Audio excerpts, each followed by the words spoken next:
was recently looking into buying a new camera cart for the studio. I really love these innovative carts, but they're $4,000. Then I remembered I have a Rubbermaid cart in my garage that I don't use. They function the same, but the price tag is free. The first thing I did was clean off the tools that I don't use, and then I decided to brush off the cobwebs due to not using the cart in years.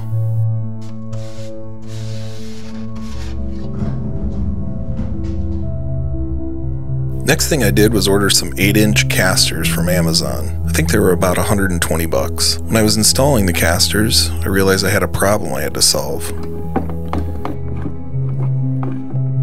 I took out my trusty knockoff Dremel from Menards, started cutting away some of the plastic so that the caster locks wouldn't get jammed.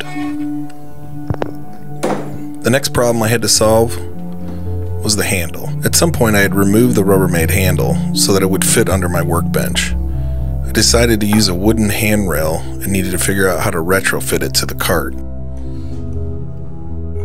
When my Grandpa Joe died years ago, I was lucky enough to get his tools and this old filing cabinet that was full of all kinds of hidden gems. I've had this cabinet close to 20 years and I still start opening drawers and saying, "Alright, Grandpa Joe, what do you got for me?"